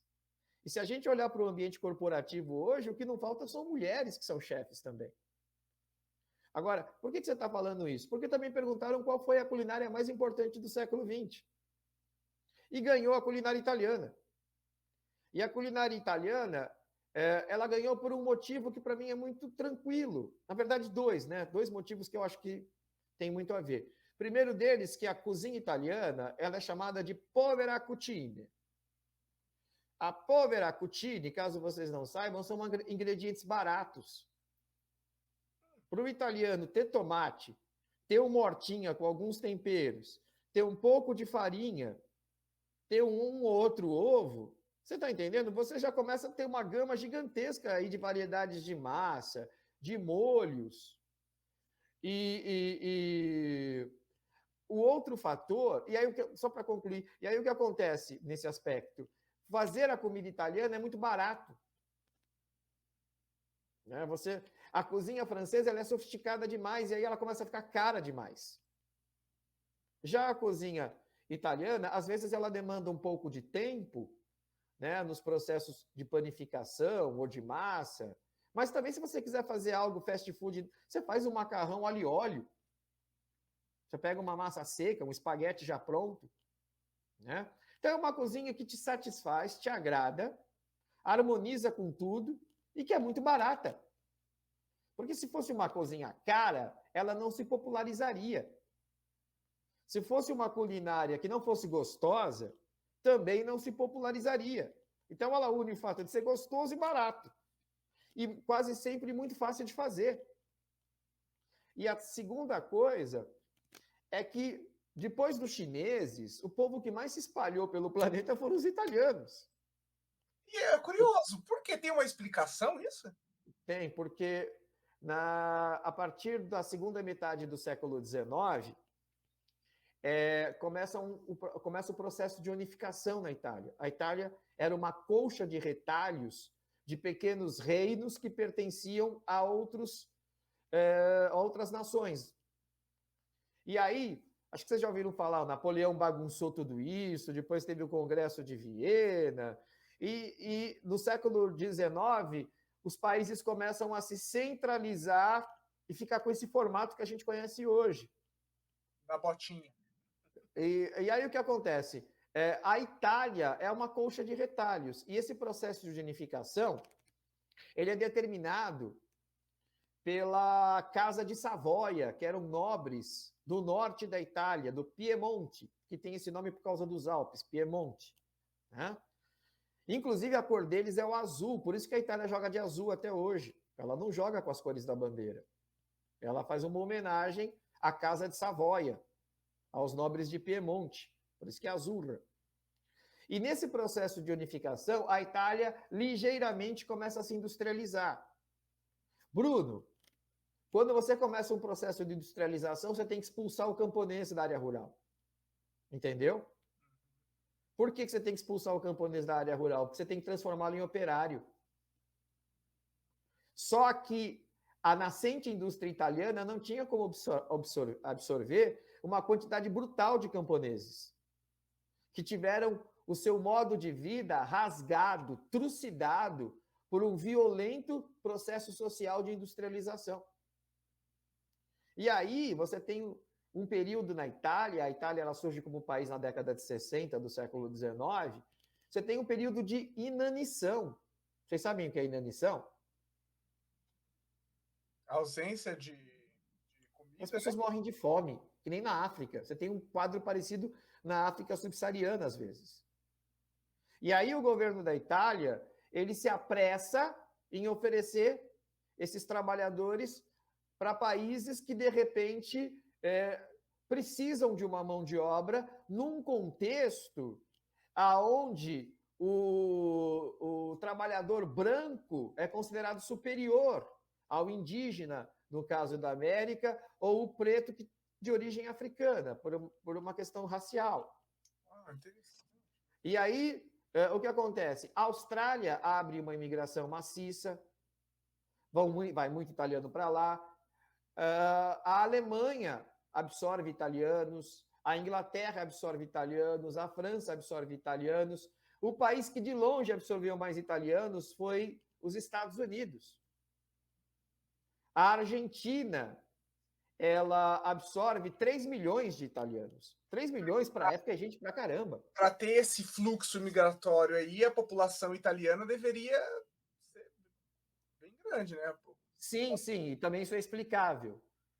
A Itália, até hoje, ela tem mais de 90% da população católica. Até porque o Vaticano fica ali, né? E aí o que acontece? No século XIX, esse compromisso com a religiosidade católica não comunga de métodos contraceptivos. Interessante, faz sentido. Até a época napoleônica, o aborto não era condenável e ele era largamente feito na Europa. A partir do Napoleão, é feita uma bula papal que condena o aborto e declara que a vida nasce na concepção. E aí você começa a ter um crescimento exponencial na Europa de pessoas. A Itália, por ser mais católica e mais rural, esse crescimento é maior ainda. Então você tem aí uma realidade de gente sobrando, não há nenhum tipo de método contraceptivo e muito menos abortivo. Você tem um cenário de profunda crise econômica, enquanto há países que precisam de mão de obra, que querem mão de obra, principalmente se for branca e europeia, que é o caso do Brasil, classicamente. Né? Vocês já pegaram a seleção da Argentina? Olhem os sobrenomes. Só tem sobrenome italiano, vocês já perceberam? Inclusive do maior craque da história dele, que é a Maradona. Né? Porque no Brasil, por exemplo, nós tivemos 1,5 milhão de imigrantes italianos. Só que na Argentina foi 3, com um território bem menor. Então, quer dizer, esse fluxo gigantesco de italianos ao redor do mundo, eles levaram consigo seus hábitos culturais, que foi a pergunta anterior que você tinha feito, né? Dessa questão do legado cultural. E eu abri a resposta dizendo que uma das principais marcas da identidade cultural de um povo é a comida. Só que se eles fizessem essa migração com uma comida cara, eles não conseguiriam manter esse hábito. Só que era algo relativamente fácil e muitas vezes adaptável. E não foi só em Buenos Aires, que eu não sei se vocês conhecem, né? Mas é nos Estados Unidos, é no Brasil, é na Inglaterra, é na Austrália. Você está cheio de cidades que tem uma famosa Little Italy. E o que marca essas Little Italies é a comida. Né? Por isso que a comida italiana ela se tornou tão popular, tão acessível. Agora, eu concluo dizendo óbvio, né? Nada disso também aconteceria se ela não fosse muito gostosa, né? Com um apelo ao paladar muito latente, né? Eu não conheço, e se eu conhecer, eu vou ficar desconfiado sobre a saúde psíquica dessa pessoa. Eu não conheço ninguém que diz eu detesto pizza, porque se falar eu vou ficar achando estranho, né?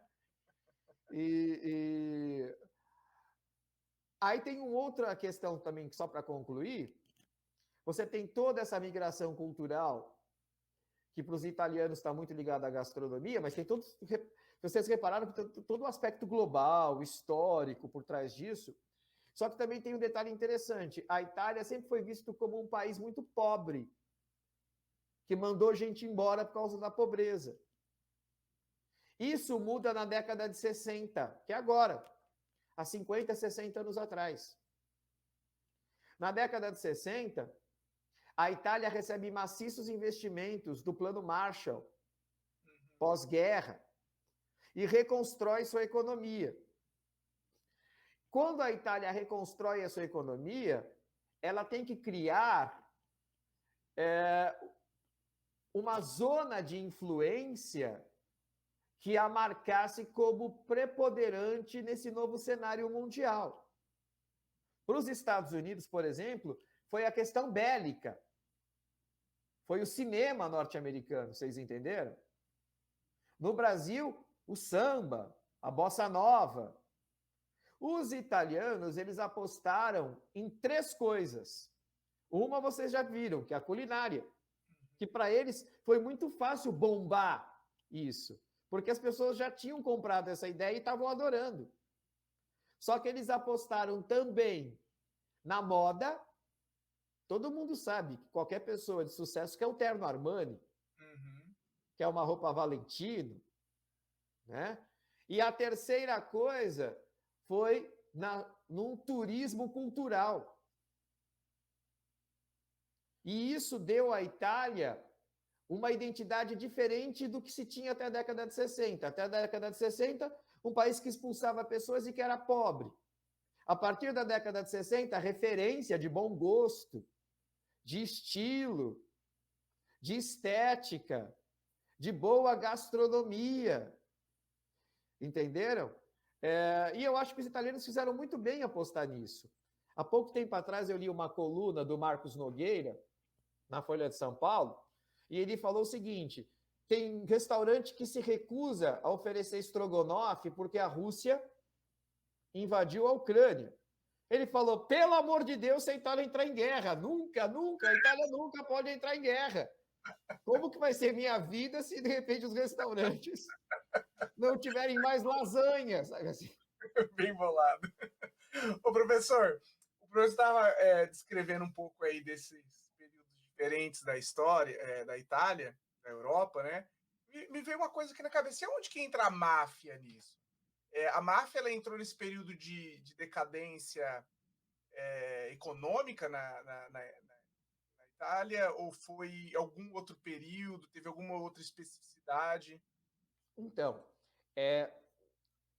a gente dá o nome de máfia porque fica até mais elegante, combina com os italianos, né?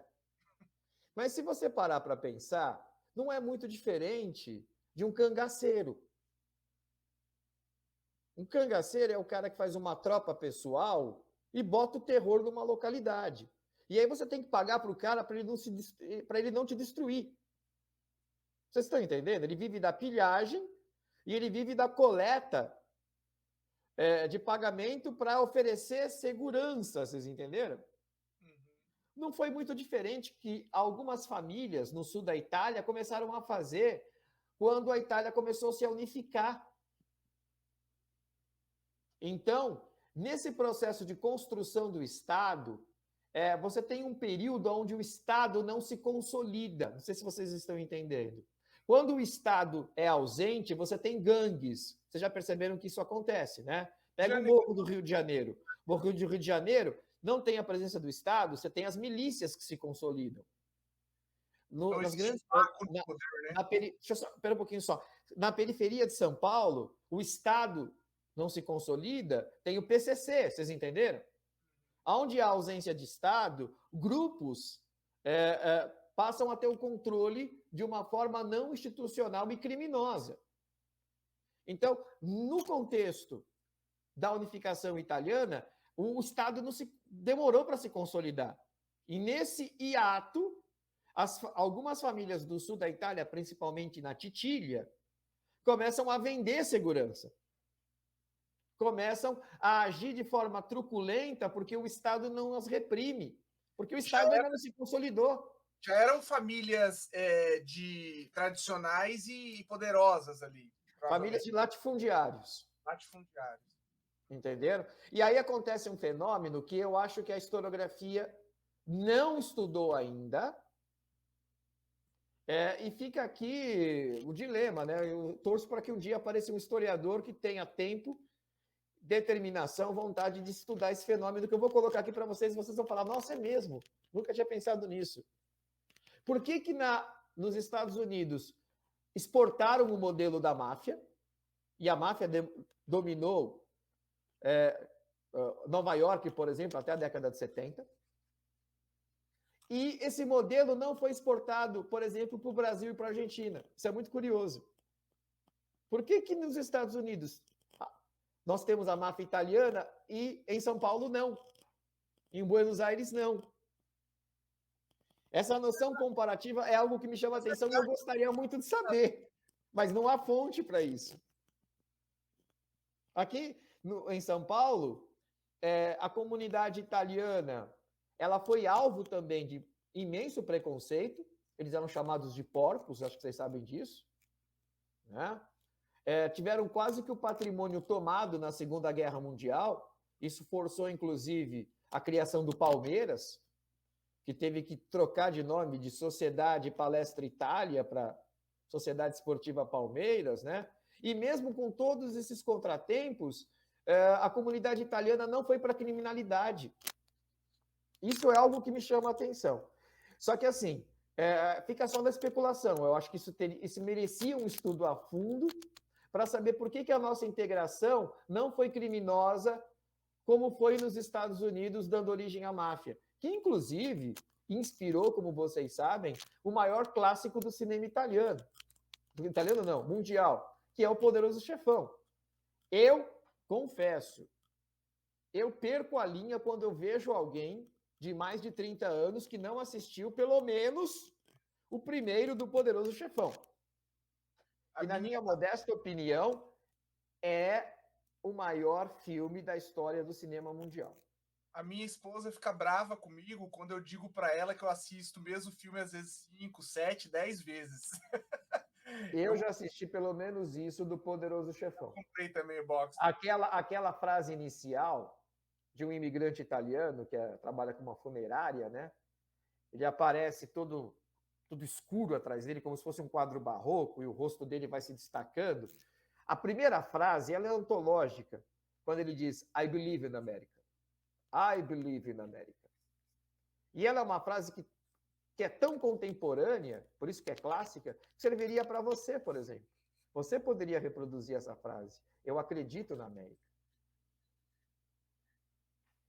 Interessante, interessante. Eu não sou historiador, não sou um pesquisador da área, mas ficando no caminho das especulações, assim, né, bem superficial, Mas eu acho que tem um pouco relacionado com e necessariamente por ter entrado, né, na criminalidade, assim, é difícil dizer, requeriria uma pesquisa séria. Mas engraçado que uma das coisas, quando eu cheguei na América aqui, né, todo mundo falava, era o caso do Al Capone, né? Falava assim, que o Al Capone ele não foi preso pelos crimes cometidos, mas pelo IRS. Negação de imposto. Então, daí as pessoas falam assim, toma cuidado com a Receita Federal aqui nos Estados Unidos, não sonega impostos, porque eles pegaram o Al Capone. E o Al Capone dominava Chicago, inclusive. Ele fez muita fortuna vendendo álcool, né, na época, né? Surgiu aquela lei que proibia a lei seca. Gerou escassez, e é onde ele, um empreendedor ali, viu uma oportunidade. Pois é. E tremenda burrice, né? Porque a gente estava falando de legado cultural, faz parte do nosso legado cultural a festa, a bebida, a descontração, quer dizer, e enfiaram a lei seca nos Estados Unidos no momento em que a América vivia o seu maior período de euforia do século XX, que foram os anos 20, os chamados... Os loucos anos 20. Aí os caras vão proibir o álcool, caramba. Pô, não faz sentido, meu. E imaginar que as pessoas vão deixar de beber porque está proibido. Cara, esse é um debate que se torna tão contemporâneo que a gente pode estabelecer um link hoje com a questão da cannabis. Sim. Eu acho que o Estado querer arbitrar sobre determinadas coisas é enxugar gelo. E você bem lembrou aí da questão da lei seca. Mas o Al Capone, já que a gente falou de cinema, foi brilhantemente interpretado pelo Robert De Niro no filme... Ai, caramba, como que chamava? Ai, caramba, esqueci o nome do filme agora. Mas Os Intocáveis. Os Intocáveis. Isso, Os Intocáveis. Os Intocáveis. Os Intocáveis. Que também reproduz o estereótipo italiano, né? Ele é louco por comida, por boas roupas, ele só vai à ópera, ele fala com as mãos, pega um taco de beisebol e enterra na cabeça de alguém. A analogia foi ótima. Os mafiosos são os cangaceiros cheios de estilo. E outra também, a gente não pode esquecer que boa parte da nossa memória ela é construída pelo cinema. Sim. E como o cinema norte-americano é hegemônico, o retrato que as pessoas têm de determinados fenômenos não foi construído porque elas pesquisaram. Foram construídos pela memória que o cinema criou. Então, você pensa no mafioso italiano, você não vai comparar com o cangaceiro. O cangaceiro, você vai imaginar o quê? Um cara pobre. Aí ele está fazendo isso porque ele é pobre, porque ele está no sertão. Já o mafioso italiano, não. Ternos impecáveis, bons restaurantes, né? Só que se você parar para pensar, eles têm muito mais semelhanças do que diferenças. Faz sentido, eu nunca tinha pensado. Só que a memória do cinema não fala do cangaceiro. E constrói o mafioso italiano bem vestido. E a gente acaba reproduzindo. Mas eu acho que me veio uma outra coisa aqui, as semelhanças e diferenças, né? Mas eu acho que tem uma glamourização, porque, assim, o cangaço, eu acho que ele não teve a malemolência, a sapiência, de ter partido, talvez, para a vida pública, ter financiado... A gente sabe que tem cangaceiros políticos, né? A gente tem. Mas eu acho... Mas teve o coronel, né? Teve o cangaceiro, mas teve o coronel. Sim, mas tá ali, né? Sim, claro. Mas eu acho que essa glamorização da máfia, porque existe uma certa sofisticação no poder mesmo. Eu acho que isso é uma característica marcante. Eu não vou falar sobre inteligência, né? Mas eu acho que o mafioso ele foi inteligente ao empreender o dinheiro, ao investir o dinheiro dele, né? Na família, na comunidade, em propriedades. Os mafiosos, eles eram donos de toda a propriedade, né? Naquela região e tal. Então, se tornaram muito poderosos, né? Financiados. Eu não discordo de você quanto à questão da inteligência. A gente só que a gente tem que lembrar que nem toda inteligência é usada para o bem, né? E para o interesse coletivo. Uma coisa que eu entro de sola quando eu vejo o aluno falar, mas o Hitler era burro. Eu falo, não, ele não era nem um pouco burro, ele era um gênio. Vocês acham que um sujeito que você chama de burro, ridiculariza, iria convencer a Alemanha Os grandes filósofos a fazer o que fez? Porque ele não convenceu um país provinciano. Ele convenceu o país que detinha ali um patrimônio cultural e de uma sofisticação erudita tremenda. A gente está falando de um país que até o século XIX era o campeão em prêmio Nobel no ranking de laureações. Então, ele não convenceu qualquer país, ele convenceu a Alemanha. Você não pode falar que o sujeito desse é burro. Uhum. Você entendeu? Então, só que ao mesmo tempo você também tem que dizer o óbvio. Nem toda inteligência é voltada ao interesse coletivo, nem ao humanitarismo. Né? E eu acho que o nosso desafio é dizer que as pessoas merecem o sucesso, mas em nome do sucesso, elas jamais devem subverter a dignidade humana. Perfeito. Sim. Perfeito. Olha, gente, o papo está ótimo aqui, mas daqui a pouquinho a minha namorada está chegando e vocês já perceberam que o cozinheiro da casa sou eu. Né? A última pergunta, Anderson. Vamos lá. E ela já me avisou aqui pelo WhatsApp que ela quer comer um espaguete à carbonara. Então, daqui a pouco eu já tenho que buscá-la no metrô professor, e partir para um carbonara. Oi? Está judiando aí. Então, eu acho que eu vou fazer o convite para o Guerreiro para uma próxima oportunidade de a gente conversar só sobre cinema mesmo, adentrar mesmo nesse assunto. E aí eu queria falar, eu queria terminar a gente falando de futebol. Guerreiro, dá para estudar a história usando o futebol e o que o futebol pode influenciar na sociedade e outras relações assim sociais? Eu vou fazer das minhas uma palavra que eu já ouvi, que é senso comum de pessoas muito inteligentes, né? Do qual eu não estou dizendo que eu faço parte, só apenas emprestando a palavra. Eu não sou cabotino, não. Não é só futebol. Quando você pega a vitória da Alemanha na Copa do Mundo de 1954, logo depois de ter perdido a Segunda Guerra, e você estuda o impacto que isso teve, não é só futebol. Quando você estuda os movimentos de 2013 relacionados ao não vai ter Copa e concatená-los com o que teve no Brasil em 2014 e depois toda a ruptura política a partir da queda da Dilma em 2016, não é só futebol. Quando você olha a interferência da FIFA nos orçamentos públicos para a construção de estádios onde muitos deles se tornam elefantes brancos, não é só futebol. Quando você lembra que uma comunidade grande de Itaquera foi expulsa para a construção de um estádio, não é só futebol. Quando você vê garotos na periferia que dizem que vão investir boa parte da juventude deles no sonho de se tornar um craque, não é só futebol. Quando a gente percebe o volume de dinheiro que as competições internacionais, em especial a Champions League, que teve a final dela agora sábado, e o quanto isso movimenta no mundo publicitário e no imaginário cultural, não é só futebol. Então, pelo menos, Anderson, eu te dei aqui pelo menos uns 5, 6 exemplos de que o futebol, seja qual for a abordagem que se busca, ele vai muito além do esporte.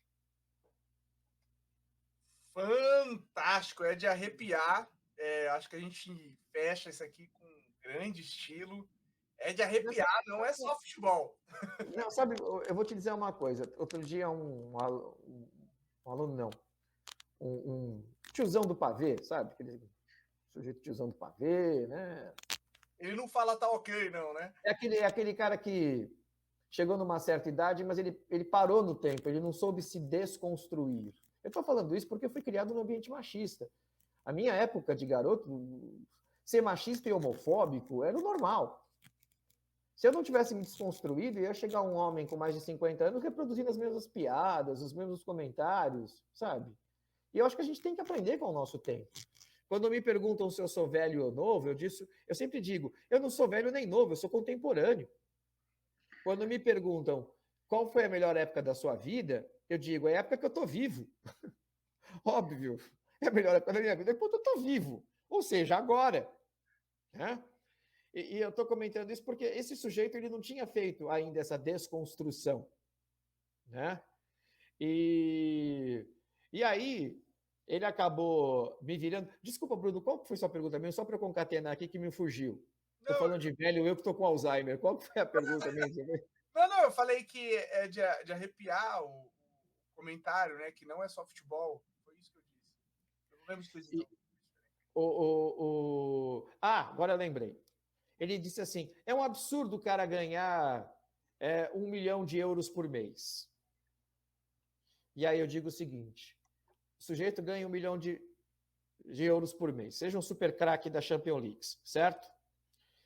Esse sujeito vai bater um pênalti numa partida classificatória ou numa final e semifinal de torneio. Vocês já imaginaram que no pé dele não está só um gol?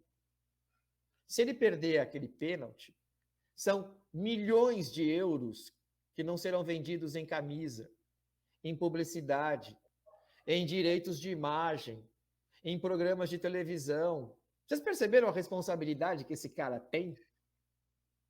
E aí, quando eu falei isso, ele falou, poxa, eu não tinha pensado nisso. Falei, pois é.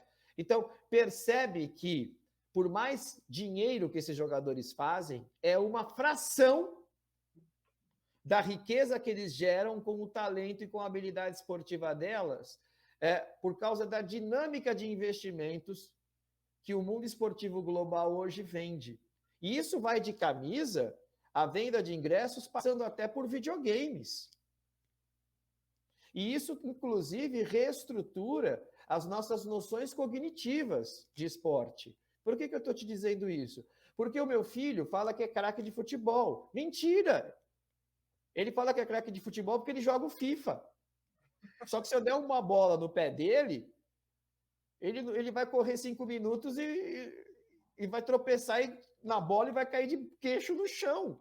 Só que ele diz que é um craque de futebol, porque do ponto de vista cognitivo dele, o talento não está em si jogar bola, está em operar um aparelho de joystick. Só que isso é muito dinheiro envolvido.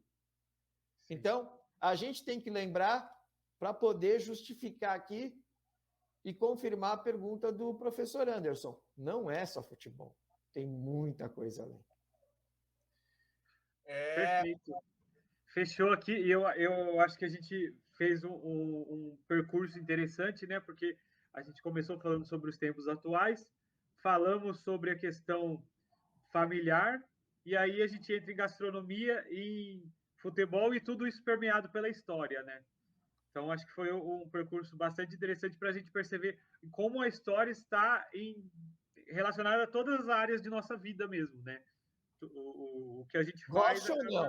Gostem ou não, ela está lá. Isso, está lá. Não é à toa que os gregos chamavam a história de Clio, uma deusa. E por que uma mulher? Porque ela é cheia de caprichos. Perfeito, perfeito. Acho que a gente está fechando aqui com chave de ouro. Então, Guerreiro, eu queria agradecer bastante assim por ter disposto o seu tempo para falar conosco por essas quase 2 horas. E obrigado aí, a gente vai te chamar para uma próxima oportunidade, porque eu acho que cinema também é um tema bastante curioso, bastante interessante para a gente adentrar mais a fundo, né? Eu agradeço aqui a oportunidade de compartilhar esse tempo com vocês. Para mim, foi extremamente salutar, foi gostoso. E eu tenho certeza que vai ser melhor ainda se um dia a gente puder fazer presencialmente, ao lado de uma bela pizza napolitana e um bom vinho. Eu sou de fashion, eu gosto mais de presença física. Também quero dar as palavras finais, convidar a nossa audiência, quem está aí do outro lado da tela, agradecer a audiência de vocês, a participação. Vocês gostaram do nosso bate-papo? O professor é ativo nas redes sociais, professor? Instagram? Não, eu não sou. Eu sou um fashion. Porque eu até explico. Porque ficou um ambiente muito tóxico. A gente que trabalha com história, a gente vira uma espécie de vidraça nessas horas, principalmente quando tem essa polarização. E ser vidraça nessas horas, em momento de polarização, trabalhando com aulas que vão para a mídia, que é o caso do Centro de Mídias, você acaba ficando exposto a algo que pode, de repente, ser nocivo ao meu trabalho. E eu dependo dele para sobreviver. Por isso que eu abri mão das redes sociais. Sabe as palavras. Mas para você que está aí acompanhando todo esse tempo, nós agradecemos o tempo que vocês dedicaram. Se vocês curtiram esse nosso bate-papo, comente aí na parte de baixo, na área dos comentários, falando o que vocês mais gostaram, discuta com a gente lê os comentários, a gente responde os comentários, dê sugestões para os próximos bate-papos, compartilhe esse conteúdo também. Queremos agradecer mais uma vez o professor Guerreiro, foi momentos especiais aqui, muita reflexão, maravilhoso esse tempo que a gente passou junto aqui, e até uma próxima vez. Até uma próxima, oportunidade não vai faltar. E quiçá um dia presencialmente. Isso, perfeito. Será um enorme prazer.